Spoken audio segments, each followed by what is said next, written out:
അപ്പോൾ ഇത് നമ്മുടെ മാഞ്ചസ്റ്റർ എയർപോർട്ട് പാർട്ട് 2 വീഡിയോ ആണ്. ഇതിൽ നമ്മൾ മെയിനായിട്ട് പറയണത് എങ്ങനെയാണ് ഒരു എയർപോർട്ട് ഇൻ്റർവ്യൂ ക്രാക്ക് ചെയ്യുക എന്നുള്ളതിനെ പറ്റി വളരെ സിമ്പിളായിട്ട് നമ്മുടെ സബീർ ബ്രോ എക്സ്പ്ലെയിൻ ചെയ്യുന്നുണ്ട്. അപ്പം പാർട്ട് 1 കാണാത്തവർ തീർച്ചയായിട്ടും അതൊന്ന് കണ്ടിരുന്നു കേട്ടോ. ഓക്കെ എൻ്റെ ഒരു സംശയം എന്താണെന്ന് വെച്ച് കഴിഞ്ഞാൽ ആ ഒരു ഇൻ്റർവ്യൂ പാറ്റേൺ എന്തായിരുന്നു, എന്തൊക്കെ കാര്യങ്ങളാണ് അവർ ഇൻ്റർവ്യൂ ചോദിച്ചത്?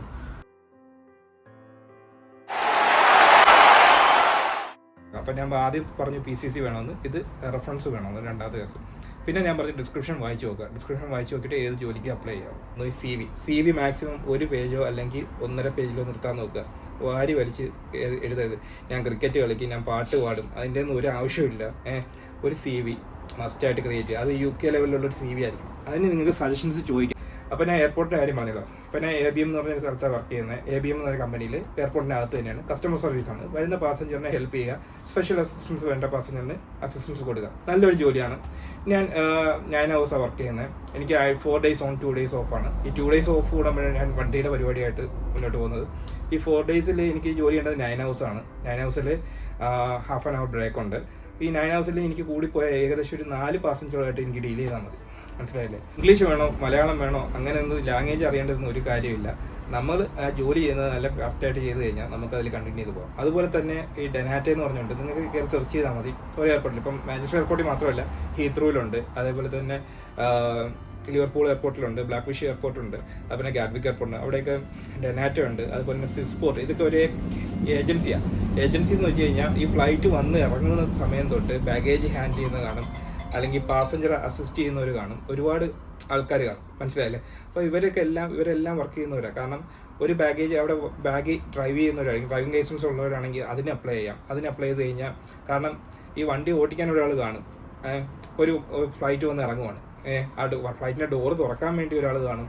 അതുപോലെ തന്നെ ബാഗേജ് എടുക്കാൻ വേണ്ടി ഒരാൾ കാണും. ഈ ബാഗേജ് എടുത്ത് വണ്ടി വെക്കാൻ ഒരാൾ കാണും. ഈ വണ്ടി ഡ്രൈവ് ചെയ്യാൻ ഒരാൾ കാണും. ഈ വണ്ടി ഡ്രൈവ് ചെയ്ത് ബാഗ് മറ്റേ കരസോളി ചെന്ന് കഴിഞ്ഞാൽ, മീൻസ് നമ്മുടെ ബെൽറ്റ് ഉണ്ടല്ലോ ബാഗേജ് വരുന്നത്, ആ ബെൽറ്റിൽ നിന്ന് എടുത്തിടാൻ വേണ്ടി വേണം. അപ്പോൾ ഒരു ഫ്ലൈറ്റ് വന്ന് ഇറങ്ങിയ ഒരു 10-35 സ്റ്റാഫ് ആ ഒരു ഫ്ലൈറ്റിന് വേണ്ടി ചെയ്താൽ മാത്രമേ ആ ഫ്ലൈറ്റ് വന്ന് ലാൻഡായി തിരിച്ച് റിട്ടേൺ ടേക്ക് ഓഫ് ചെയ്യണമെങ്കിൽ, ഇത്ര സമയത്തിനുള്ളിൽ ടേക്ക് ഓഫ് ചെയ്യണമെങ്കിൽ ഇത്രയും സ്റ്റാഫുകൾ അത്യാവശ്യമാണ്. അതേപോലെ ചെക്ക് ഇൻ ചെയ്യുന്ന പോയിന്റ്.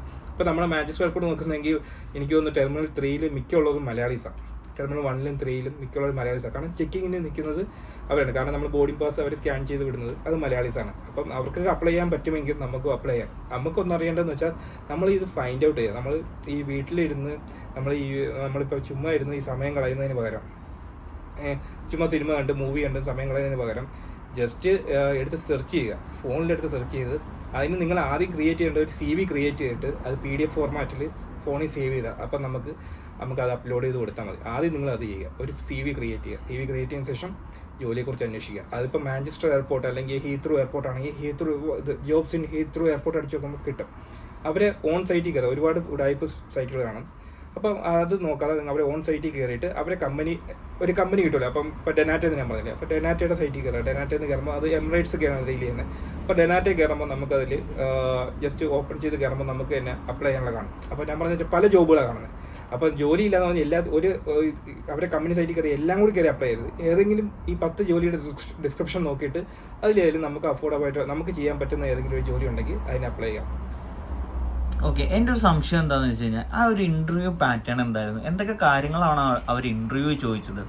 ഓക്കെ, നമുക്ക് മസ്റ്റായിട്ട് നമ്മൾ പഠിച്ചിരിക്കുന്ന 2-3 കാര്യങ്ങളുണ്ട്. ഒന്ന്, ഒരു സെൽഫ് ഇൻട്രൊഡക്ഷൻ മസ്റ്റാണ്. അതിൽ ഫാമിലി കാര്യങ്ങളൊന്നും പറയണ്ട. നമ്മൾ തുടങ്ങേണ്ടത് പേരിൽ നിന്ന് തുടങ്ങി എന്തായിരുന്നു നമ്മുടെ ജോലി, നമ്മൾ എന്തൊക്കെ ഗോൾസാണ് അച്ചീവ് ചെയ്തിട്ടുള്ളത്, അത് മാത്രം പറയുക. അല്ലെങ്കിൽ എൻ്റെ വീട്ടിൽ 2 പശുവുണ്ട്, 3 ആടുണ്ട്, അതൊന്നും പറഞ്ഞിട്ട് ഒരു കാര്യമില്ല. ഞാൻ ക്രിക്കറ്റ് കളിക്കാൻ പോകും, അതൊന്നും പറഞ്ഞിട്ട് ഒരു കാര്യമില്ല.